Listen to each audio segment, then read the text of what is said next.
May I request all of you to settle down, please? We are starting. Kindly settle down.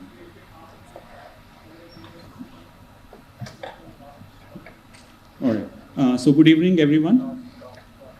I am Professor Sanjeev Chadda. I extend a very warm welcome to all the dignitaries present here at MGSIPA. Ladies and gentlemen, as you are aware that MGSIPA has started a novel initiative by the name of Fridays at MGSIPA, wherein we host eminent personalities from different walks of life like civil services, academics, defense, judiciary, journalism, health, and from civil societies and NGOs.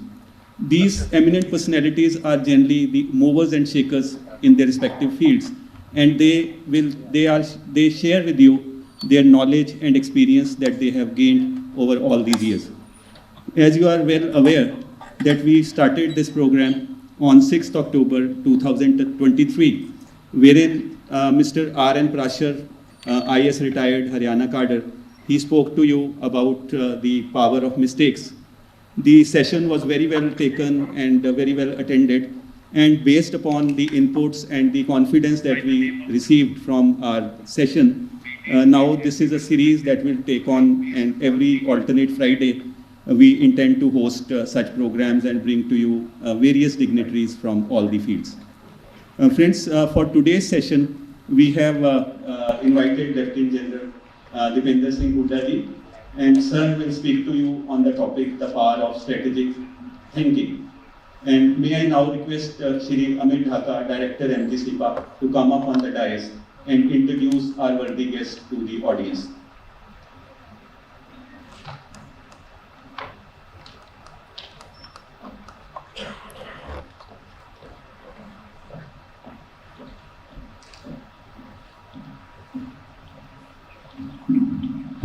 Very good evening and a warm welcome to all of you and those who are with us on YouTube live streaming. In this session, it's my honor to introduce Lieutenant General Dipender Singh Hooda ji to all of you. General Hooda has served in Indian Army with the distinction for around 40 years, having joined the 4th Gorkha Rifles in year 1976.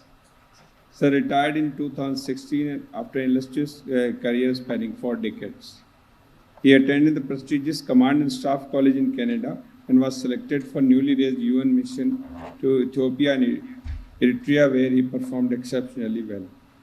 He was responsible for dealing with the counter-insurgency operations in Manipur and southern Assam, and was also instrumental in formulation of security strategy for Northeast in association with civil government. During his stint as Northern Commander at J&K between 2012 and 16, Sir handled numerous challenges at forward posts of Pak and China very effectively. He was Army Commander during the Chumair incident along LAC in 2014, and he was Army Commander during surgical strike in September 2016. He was awarded with Vasist Seva Medal twice, Ati Vasist Seva Medal, Uttam Yudh Seva Medal, and Param Vasist Seva Medal. After retirement, General Hooda has set up a strategic think tank center known as Strategic Defense Research, CSDR, New Delhi, as co-founder. Sir, I welcome you on behalf of MGSIPA and all the audience here and who are watching us on YouTube. Sir, please welcome.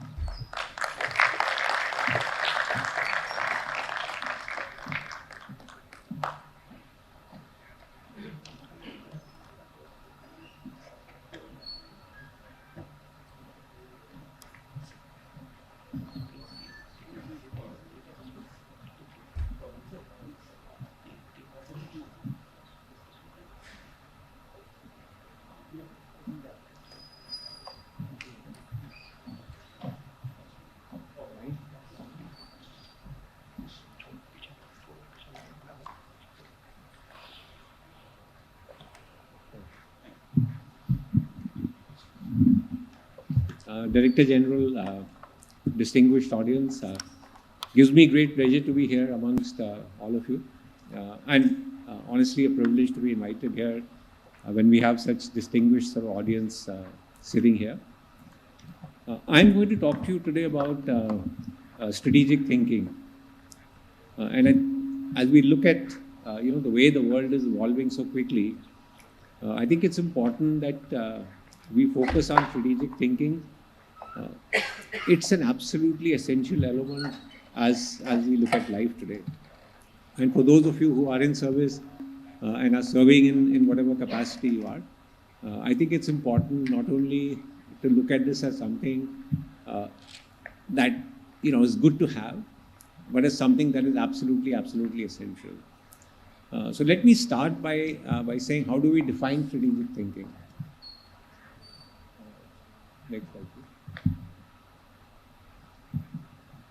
Next slide. Bright नहीं हो सकता थोड़ा किसी का नहीं? Okay.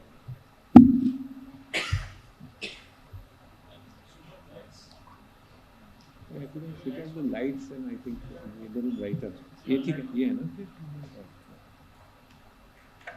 If it's possible, then it'll be a little brighter. Okay, so it's one definition of strategic thinking says that it's a cognitive process that encompasses the ability to think critically about the present, anticipate future scenarios, and envision ways to achieve long-term objectives. It allows individuals and organizations to adapt to changes and uncertainties while remaining aligned with their overarching goals and values. And if you're looking for an example of strategic thinking, I think nothing better than to look at what Mahatma Gandhi did prior to India's independence and how he achieved his goals. And I think that to us should be a case study in strategic thinking. So he understood the adversary, he understood the British, he understood that they are a race of people who think there is civilizational superiority. They consider themselves the masters of democracy. They have a fair amount of sense of justice and fair play. And so he started a non-violent movement where the British found themselves a little hamstrung in trying to suppress it with oppressive force. So he understood what the adversary is. He mobilized the masses. His was an absolute mass movement. He looked at simple events and gave them a strategic value. The Dandi March was something that he looked at. And while you could say that it was just a march and to produce some salt, the fact is the impact that it created was enormous. He achieved a moral high ground, and therefore other countries around the world found it difficult to say, what India's independence movement led by Mahatma Gandhi is doing is incorrect. And I think that enormously displays the power of strategic thinking, of what he did there, and how he was able sort of almost single-handedly to win independence for India. So as I said, if somebody wants to do a case study on what strategic thinking is like, I think one thing that you could look at is the way Mahatma Gandhi crafted his whole campaign about how we need to drive the British out of India. What is the difference between strategic and tactical thinking? And so let me just, 4 things that I have listed out. Time horizon, purpose, scope and nature. So obviously when you're looking at strategic versus tactical thinking, you're looking at the time horizon, which is, one is long term versus short term.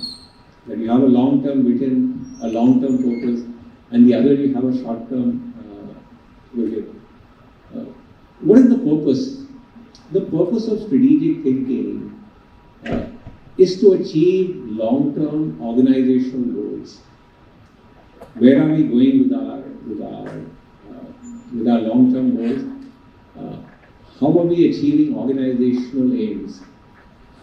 While when you look at the purpose of tactical thinking, it is, look, we have a challenge right now in front of us, And this challenge needs to be tackled. So it's something that you are looking at, from a more sort of immediate purpose. As far as the scope is concerned, strategic thinking has a much broader purpose. So you're considering factors which are very, very diverse. You're considering factors which today may not seem important to you, but which could manifest in an important way in the future. While the scope of tactical thinking is narrower, it's to do with, as I said, achieving immediate goals. And as far as the nature is concerned, when you look at strategic thinking, it's more conceptual, it's more futuristic. While tactical thinking is to deal with immediate problems. Is tactical thinking unimportant? And the answer is no. And I think we need to look at both issues if we want to become and develop good leadership skills. I think we need to look at both strategic thinking as well as tactical thinking. So don't think, tactical thinking is unimportant, because you will have immediate day-to-day challenges that come your way. And those day-to-day challenges also have to be met successfully. The only point is, sometimes we get too involved in tactical thinking, in day-to-day issues, and therefore forget the long-term strategic aspects. I think, Sun Tzu has said this very right. And he says, strategy without tactics is the slowest route to victory. Tactics without strategy is the noise before defeat. And therefore, while tactics and strategy are both important, if you're focusing only on tactical aspects, only on tactical thinking, you're not going to be able to achieve long-term purpose, not going to be able to achieve long-term goals. It's not easy to be honest and fair. Sometimes we do get caught up in day-to-day issues, crisis management, that we sometimes forget what the long-term goals should be, what our long-term focus should be. And let me give you a personal example on this. So it was 8th October 2005, and I was posted as the brigade commander at Uri. Uri became very famous after the attack that happened and the surgical strikes, etc. But I was posted there as the brigade commander in 2005, and it's about 9 o'clock in the morning, and I'm sitting on my chair in the office just doing some little work on the computer. When suddenly, one soldier rushes in, grabs me by my collar and drags me out of the room.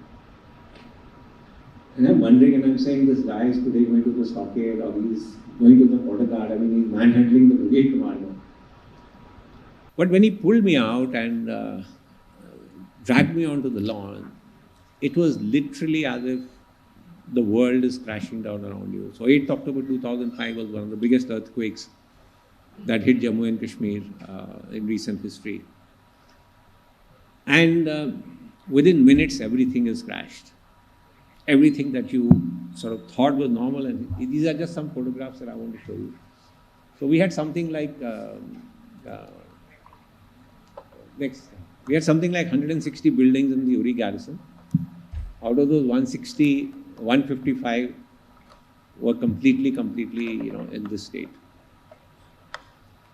The Uri market was on fire within minutes. Roads were completely damaged, cut off. Bridges had collapsed. Communication lines were completely down. And then within minutes, you had hundreds of civilians sort of streaming inside and coming and, asking for some kind of relief. The civil hospital, etc., had all crashed, and, they thought, here, the army is there, and they are going to be able to sort of help us out.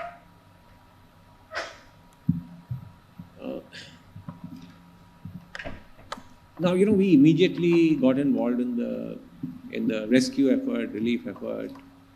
pulling out people. Not only was the Uri garrison damaged, all our defenses along the line of control were completely gone. Everything had collapsed. And the first few days were, that day-to-day sort of management of things. Rescue has to be done, relief has to be provided, food has to be given, makeshift hospitals have to be set up.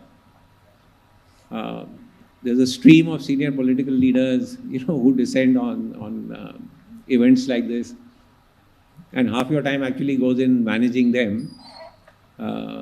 If a senior political leader is coming, who is going to sit on the dais? There used to be a big fight over that. How many chairs on the dais? How many people will sit?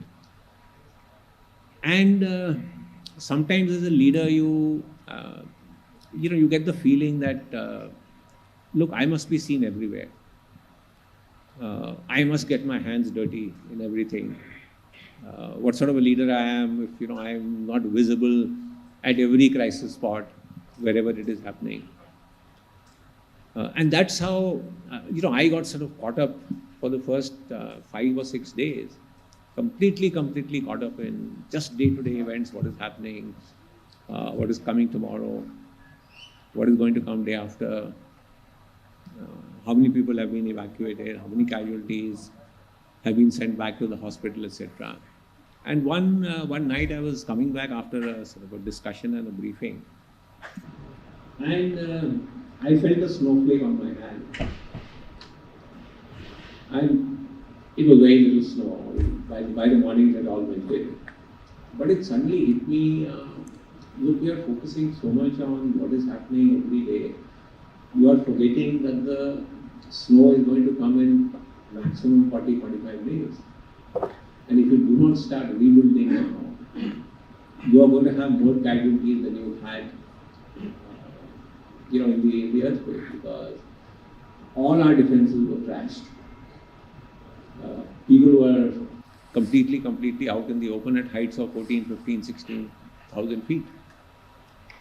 And I really thank that one snowflake for sort of jarring me into this realization that, look, you cannot just focus completely on what is happening day to day. You need to have a picture of what is going to happen. And it wasn't easy. The rebuilding process was very difficult, because normally what you have is you hire hundreds of porters who carry stuff, up to your posts, and who carry stuff, and then you rebuild. Everybody was busy in his own, rebuilding his own house, so with no porters, no ponies. And it was with great difficulty that we managed to sort of tuck in everybody under a shelter by the time the snow came. I'm giving you this example because, as I said, often you get so caught up in what is happening on a day-to-day basis that you can sometimes forget that there is a long-term purpose also that you have to look at. And so it's important, while, as I said, tactical thinking is not unimportant, but tactical thinking must also be, should not overweigh you so much that you forget about what your long-term purpose is. I want to sort of now focus a little on, not on what the importance of strategic thinking is. I think all of you are wise enough to know what the importance is. I want to talk about, and this is from my own sort of personal sort of feelings of how is it that you develop strategic thinking? What is it that needs to be done? Some of you might have different viewpoints and different ideas, but I'm telling you from my own personal perspective of how I think what needs to be done to develop strategic thinking. And the first thing is a clarity of objectives.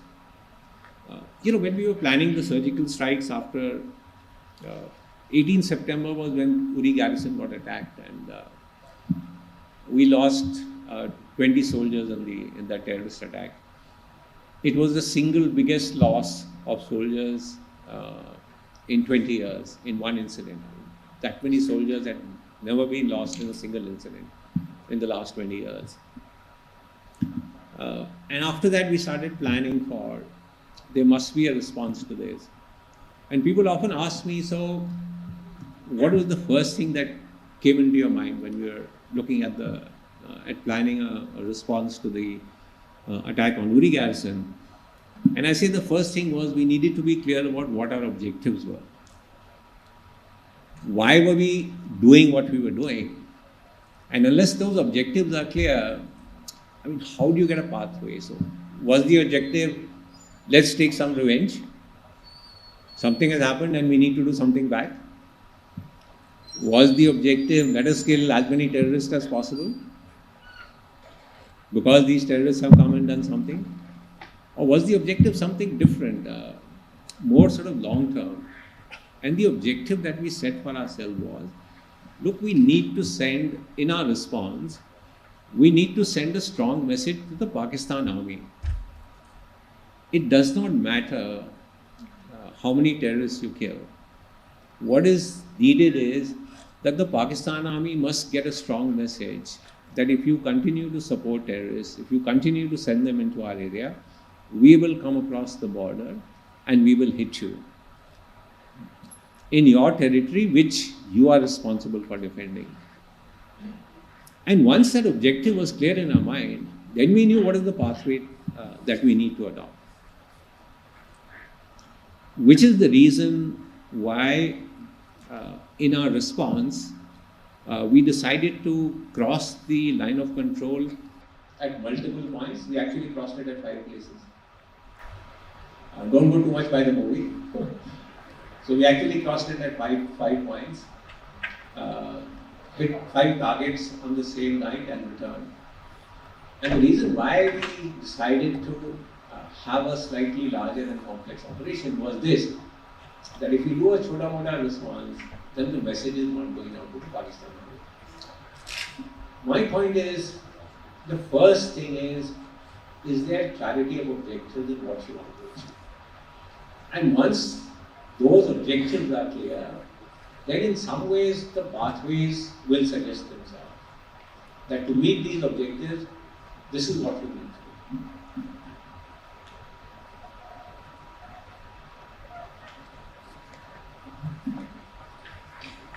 The second point I want to make is, you have decided your objective, this is what you wish to do.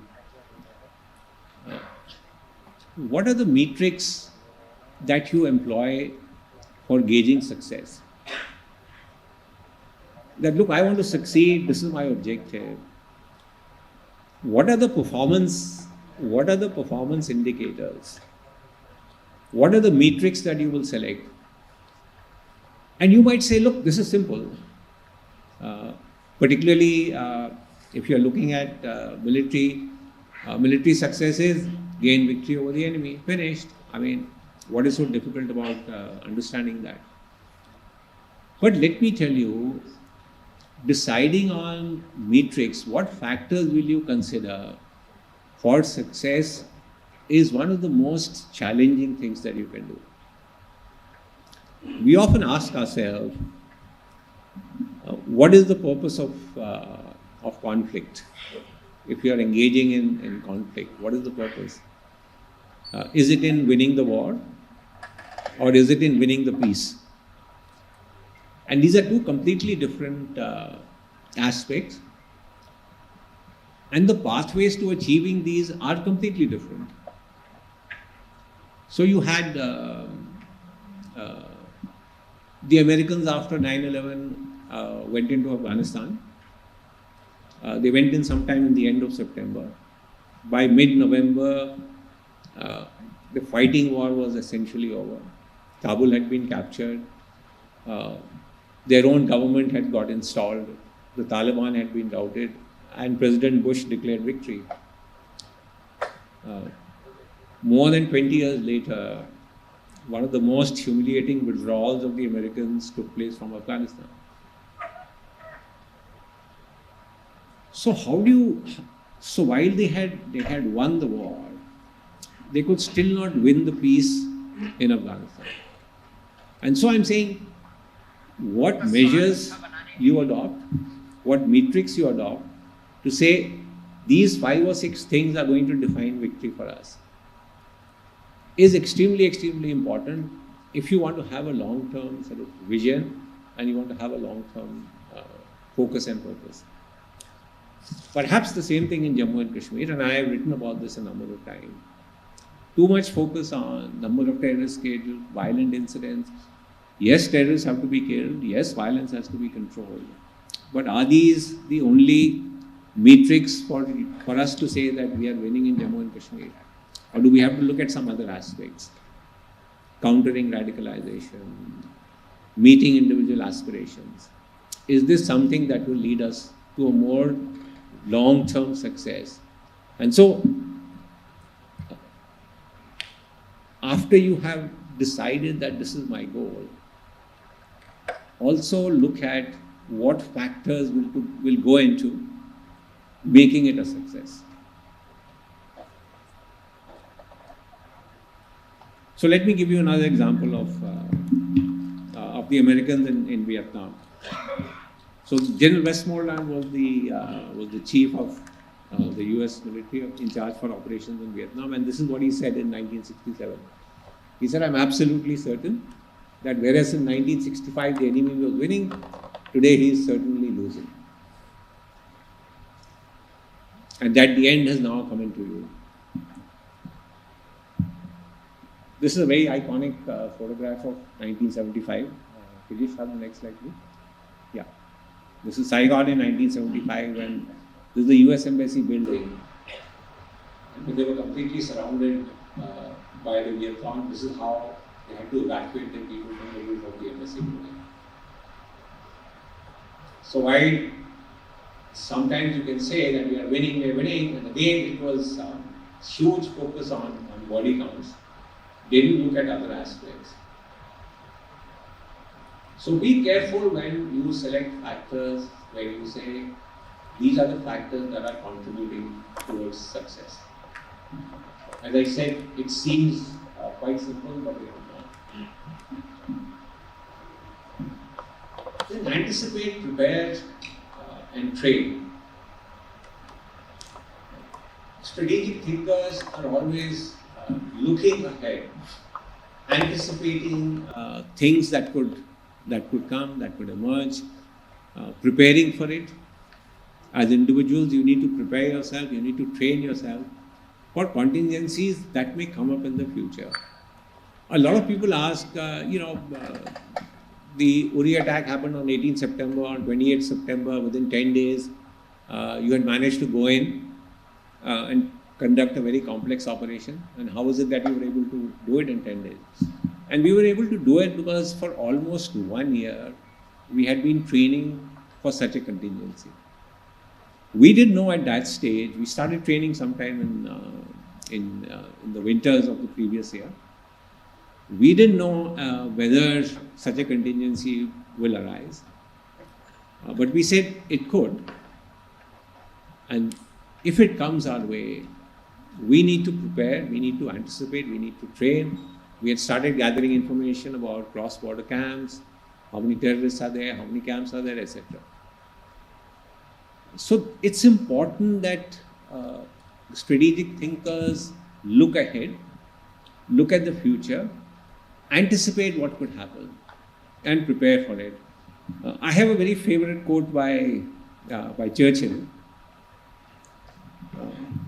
And he says, "To each there comes in their lifetime a special moment when they are figuratively tapped on the shoulder and offered the chance to do a very special thing, unique to them and fitted to their talents. What a tragedy if that moment finds them unprepared or unqualified for that which could have been their finest hour." So opportunities will come your way, situations will come your way, which can either make you a hero or they can make you a villain. If you have thought this through, if you have anticipated it, if you have prepared yourself for it, that then actually could turn out to be what Churchill calls the finest hour. So it's important that we just don't get so tied up in our sort of day-to-day issues and day-to-day thinking that we forget to anticipate and prepare. Alignment with core values, and I think this is again very important for strategic leaders.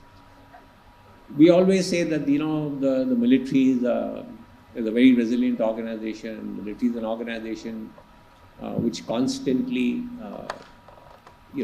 exceeds expectations. The ability to meet unexpected sort of challenges. We have almost 60 to 70,000 officers and men who retire every year. That's the numbers that come in every year. But over decades and centuries, the performance has remained consistent. Why is that? And that is because of the emphasis on values.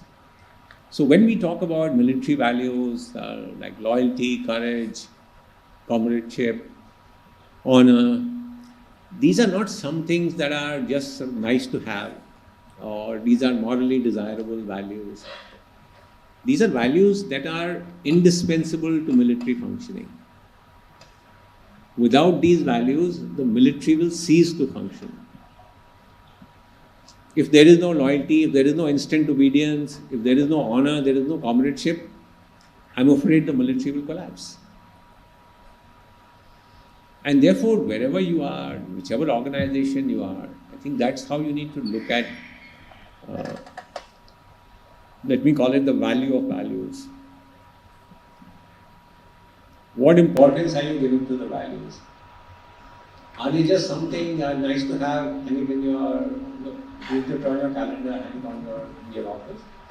Or is it something that is an absolutely integral part of how you function, of how the organization functions? Let me ask you, so what is the difference between an organization and an institution? Why do we say the military is an institution? Why do we say the administrative service is an institution? Why do we say the Supreme Court is an institution? We don't say Reliance is an institution, it's an organization. The difference between organizations and institutions is that members of an institution are value driven. They rely on values. I mean, can you imagine the Supreme Court functioning if the judges don't have appropriate values? It won't. So strategic leaders align with the organization's core values, and this is what gives long-term consistency in performance. This is how long-term strategic goals are easily achievable. So often we don't sort of define this, we don't equate this with values, but I just wanted to make this point. Strategic leaders also understand that there are risks that happen, that every path that you follow, there are going to be some risks, and those risks need to be managed. So we often say in the military, is a very famous saying by Moltke, the German general, who said no plan of operations extend with any certainty beyond the first encounter with the main enemy forces. So you might make a plan, and you discussed it, debated it, and you come up with a plan. But there are environmental factors at play.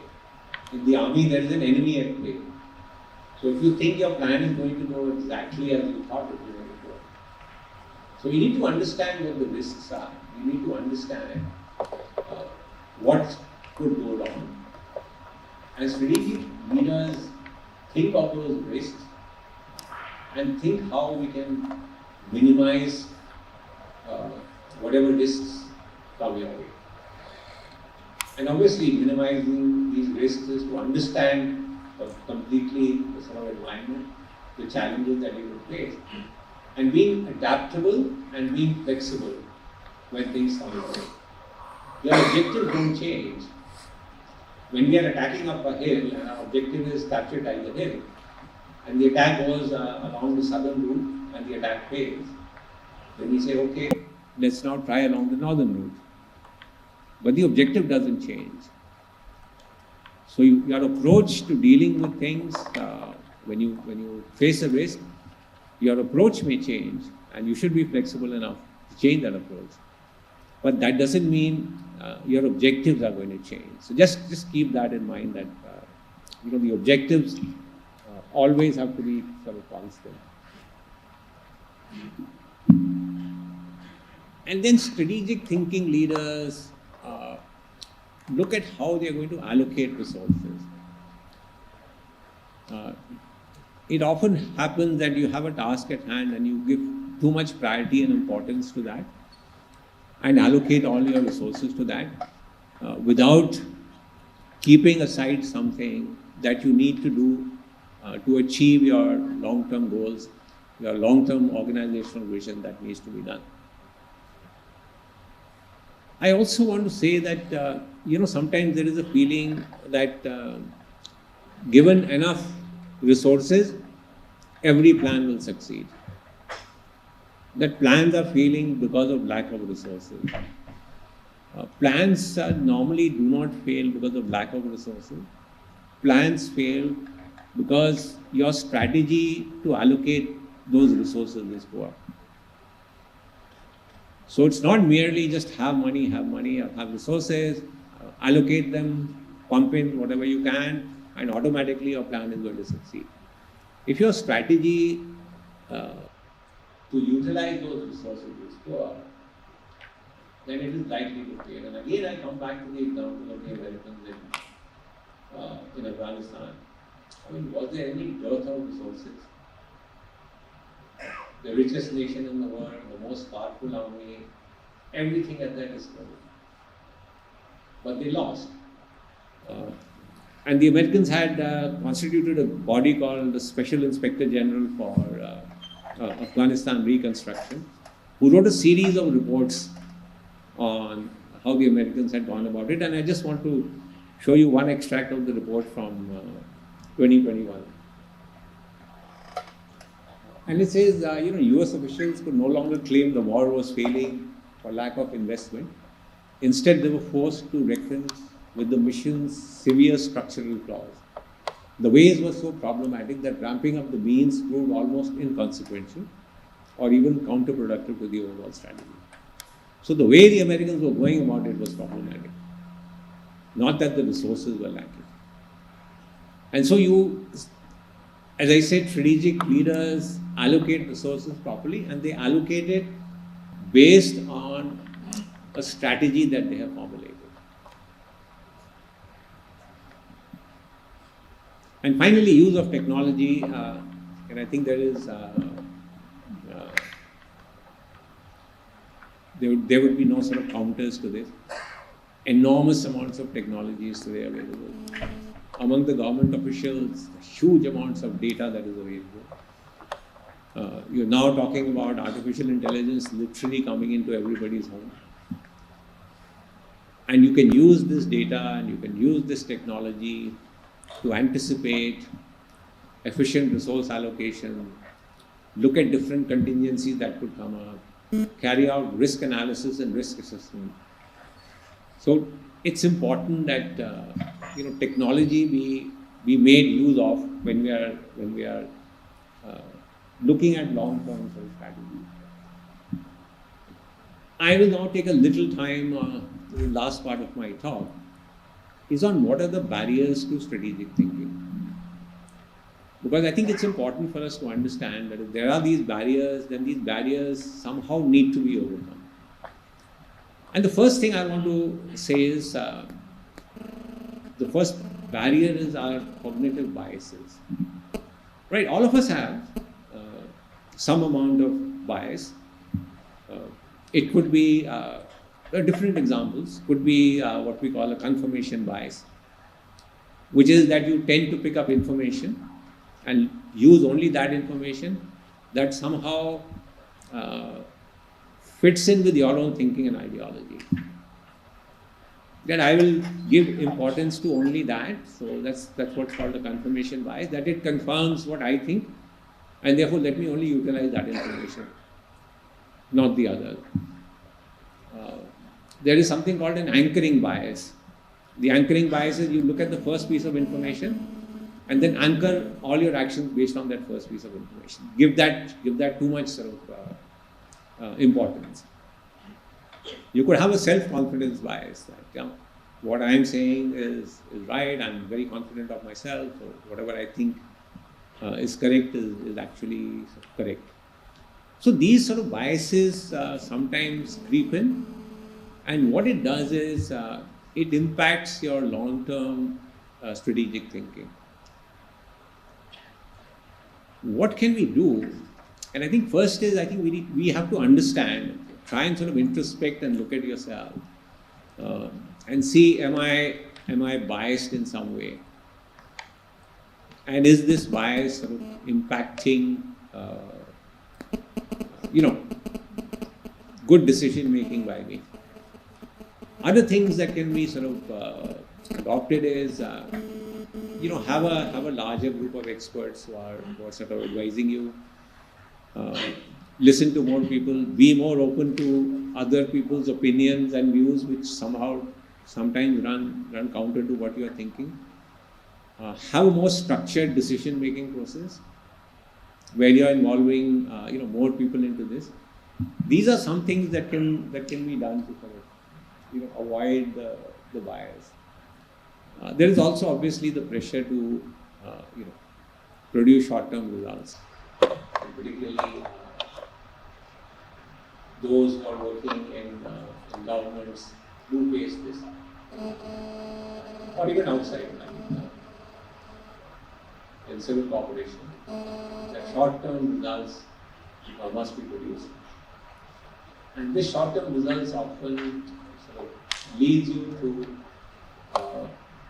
avoid or not carry out strategic thinking. It happens in the army. We have officers who get posted, say, for 1 year to, let's say, Kashmir, and they say, look, I have to show some results in this 1 year that I'm here. And so what those results are is that we just focus on, how many terrorists I kill, how I can reduce violence. What is happening today in the Northeast, for example, Nagaland, Manipur, is also in some ways, our desire in the past to have short-term results. So you'll see today that most of the underground groups, the NSCN, the Assam groups, Kuki groups in Manipur are all in suspension of operation or some kind of ceasefire. And at that time it was, hailed as a great thing that we brought all these people together. And we thought we've achieved this result and that's enough. We didn't really, for years and years, for decades, we have not thought of how these people are going to get integrated back into society. And today you find the NSC and IM cadre walking around with weapons, you find Kuki groups, you find other underground groups involved in what is happening in Manipur today. So we need to be careful that, yes, everybody wants to show that he has achieved some results, but at the same time, do not completely ignore what your long-term objective and vision should be. I will leave this aside. I mean, for those working in the government, I know this happens, and sometimes this is what leads you to not looking at things in a long-term way. So let me just leave it there. Social media pressure, and this is a new thing that has come. Events which would take months to unfold in the past now will ricochet across the globe in seconds on social media. And the impact is huge. Millions and millions of people, putting out their comments on social media. And obviously this tends to put a lot of pressure on functionaries who have to deal with that problem. Because you'll get tons of unsolicited advice on how this matter needs to be handled and to be done. I experienced this personally in a number of occasions, but let me just talk about one, and that was November 2014. The army had established a temporary check post, a hasty sort of check post on the road leading from Badgaon to Srinagar. And one vehicle with 5 young boys, civilians, drove past that checkpoint, and the army fired. 2 boys were killed, 2 were injured. One, I don't know, fortunately escaped completely unhurt. It was our fault. Some of the SOPs that we were supposed to follow were not followed. The person who was leading the group had just recently got posted into Jammu and Kashmir, wasn't really sort of aware of the ground realities. It wasn't a deliberate thing. It was a mistake that was made. And I then decided that I will hold a press conference in Srinagar as the army commander and say that, accept responsibility and say that a mistake was made. And immediately when this sort of information came out that this is what the army commander is planning, you're flooded on the social media with this is the wrong thing to do. Why are you doing this? You are, the name of the army will be impacted. Soldiers will become too cautious while carrying out operations. All kinds of sort of negative criticism. And then you start thinking to yourself, yeah, if this is what people are saying and people are thinking, then should I actually be doing what I'm doing? Nevertheless, I went ahead and did it, and further criticism after that also. And some false reports that, these soldiers have been put in Tihar jail and all that. What I'm saying, if you are a leader, I said you need to rely, one, on your values, and second, see the long-term impact of your actions. What is the purpose of the army being there? I mean, we are there to bring peace to and we all say that in any counterinsurgency operation, people are at the heart of your strategy. And so you needed to accept and say that a mistake has been made. But let me tell you, enormous pressure. And a lot of us today have become sort of so tied into social media that we are looking for somebody saying something good about us. Yeah, I have got 800 likes. I have got 1 million views. So we are sort of catering for that the social media must like us, must praise us, and that somehow also impacts your strategic thinking. And I can say it in no better words than Henry Kissinger recently wrote a book called The World Order. And when he's talking about the social media, he says the temptation to cater to the demands of the digital multitude may override the judgment required to draft a complex course in harmony with long-term purpose. The distinction between information, knowledge, and wisdom is weakened. So we need to, I think, understand what social media is all about, but also let it not impact your judgment in a way that, look, short-term goals I will meet by sort of being in line and being aligned with what the social media is saying. And my final point is resistance to change. This also sometimes prevents us from thinking long-term, from carrying out strategic thinking. Success often can also be a disadvantage. It's not always an advantage. So,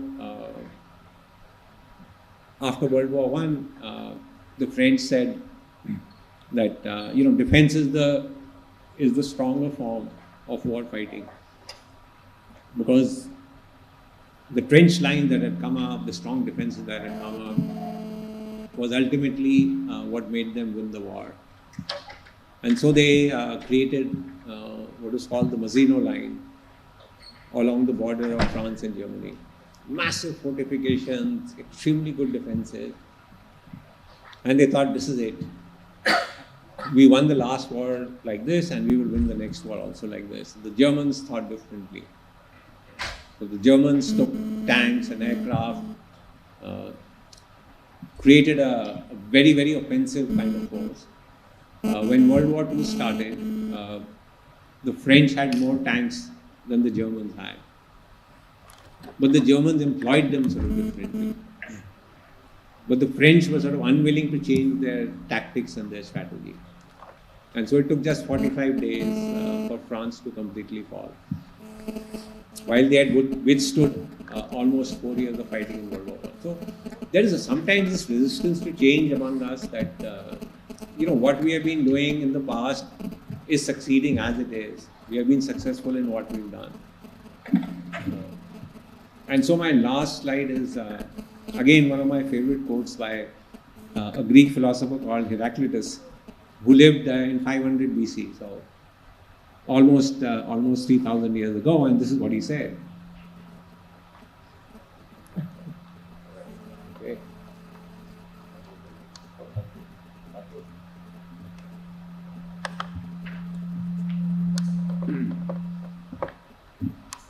So he said, no man ever steps in the same river twice, because it's not the same river and he's not the same man.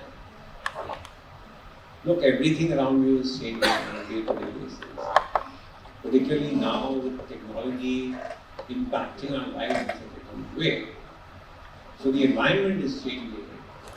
And if the environment is changing, then you need to be flexible to change this. So I'll end here. Thank you very much. It's been a great pleasure interacting with you. And if there are maybe 5 minutes, we can take some questions if there are.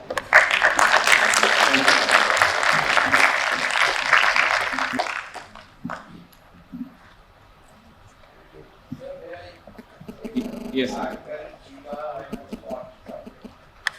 See, all wars and military operations are continuation of politics and so.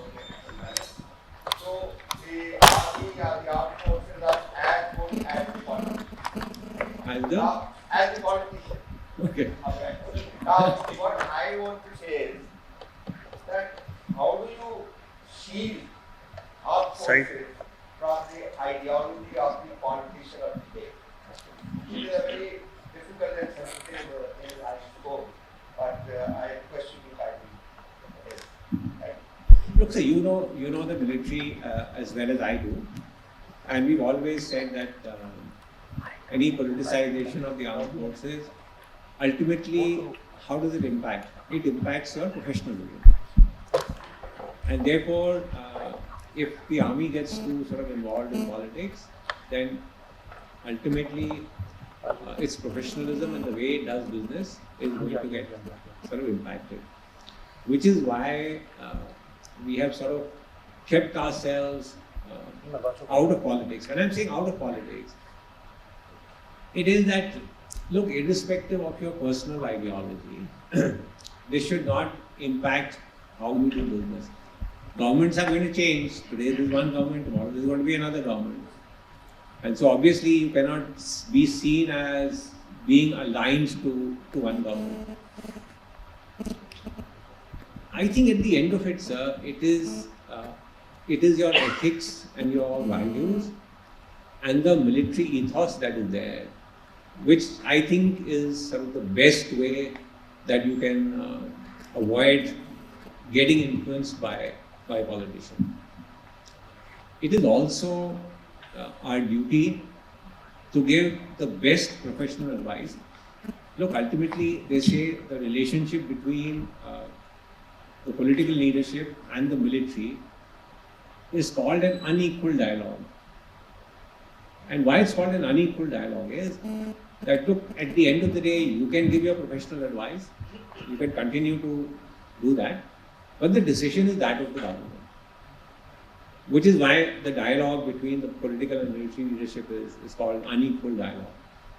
But it is incumbent on us to provide that best possible professional advice to the political leadership. I would agree with one point that the army is only as good as the political leadership. I think the army as an institution, irrespective of where and how the political leadership is, must retain, as I said, its own ethos, its own military ethic. And let me tell you, sir, I think largely that ethos and ethics stands today. If you look at how people are operating in very harsh, difficult, challenging conditions, I think that strong ethos, those strong traditions, I think still hold good today, sir.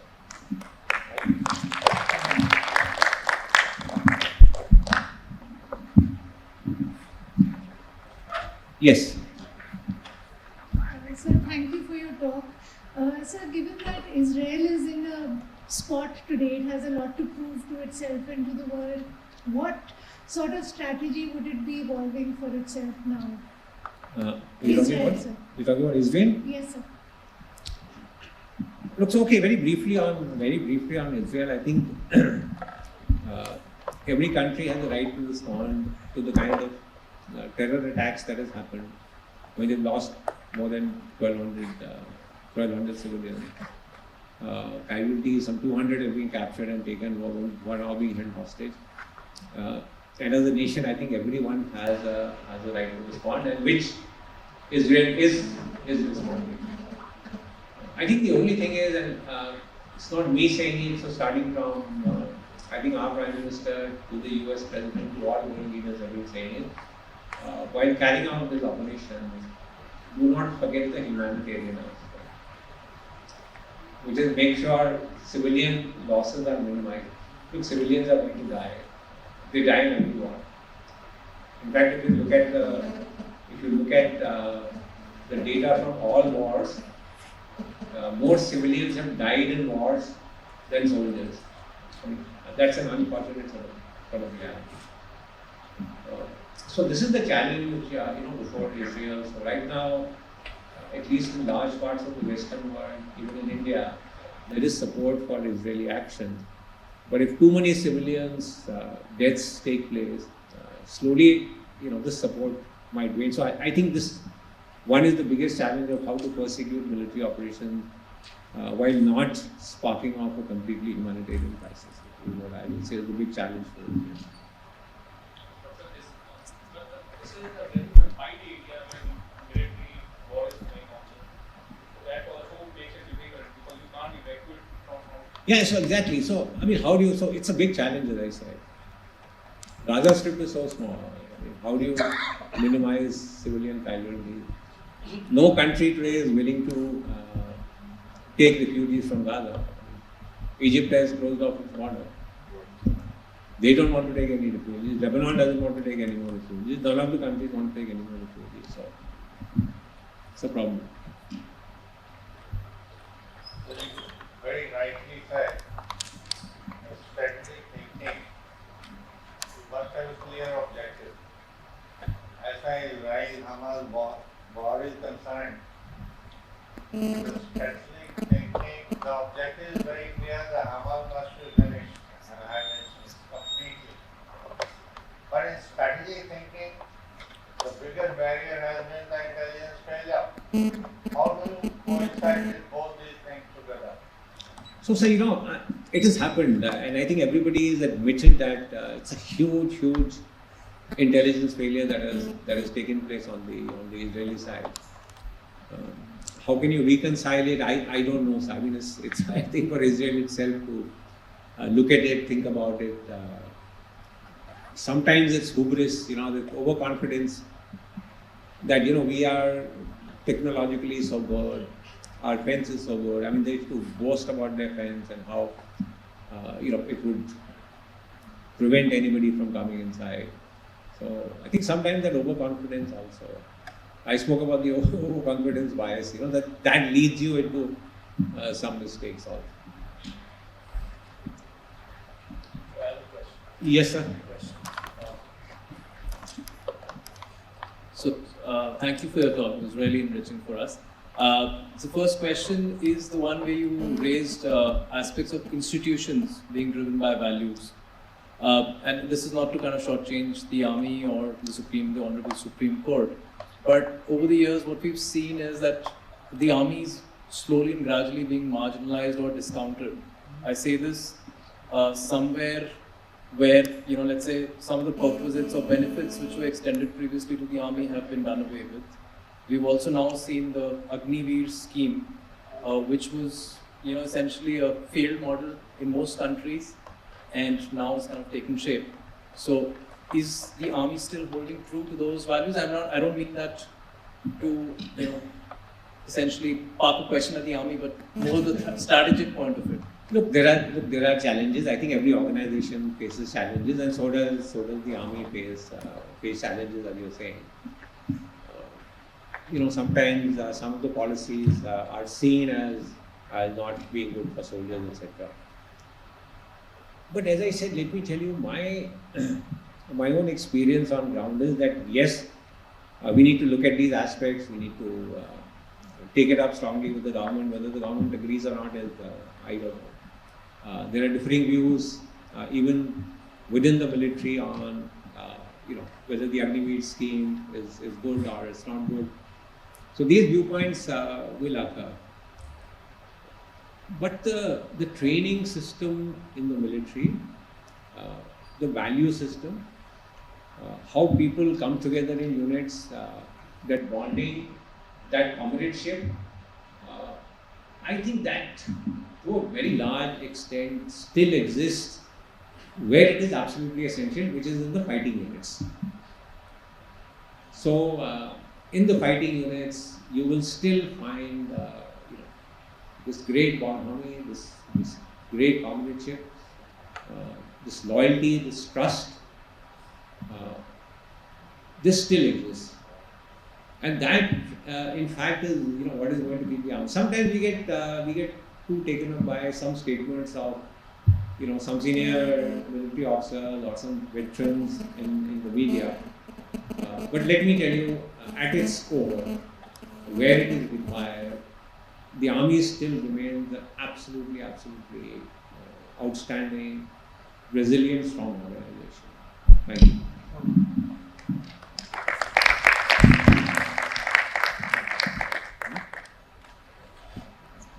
Thank you very much. Thank you.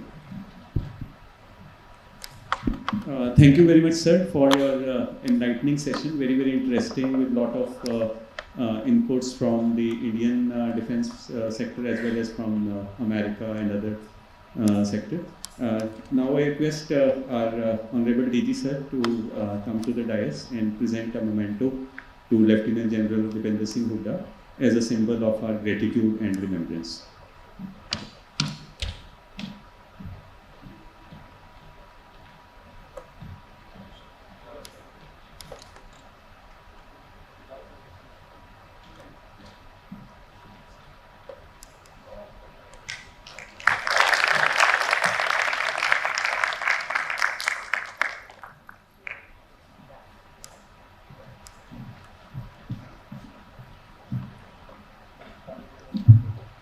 On behalf of Mahatma Gandhi State Institute of Political Education, I would like to extend a big thanks to General Hooda for sparing time and giving us this wonderful talk on a very important topic. And let me say, sir, that a couple of points really set me thinking as well. I mean, the first was, and I'll be very candid to admit that I never thought of this difference between an organization and an institution. The concept of values. And of course, for us in government as well, you touched some very, very interesting points: risk management, the issue of political pressure, and of course, change management. Certainly, you've given us some food for thought over the weekend, sir. And I'd also like to thank the members of the audience who took time to join us for this talk. And once again, I'm sure we will look forward to the next in the series that we would have a fortnight later. And I assure you, members of the audience, that we would have as interesting a topic as this one in a fortnight as well. Thank you so much all for coming, and thank you, Janusudha. Thank you all of you for attending this session. Now please join us for a cup of tea outside the auditorium. Thank you.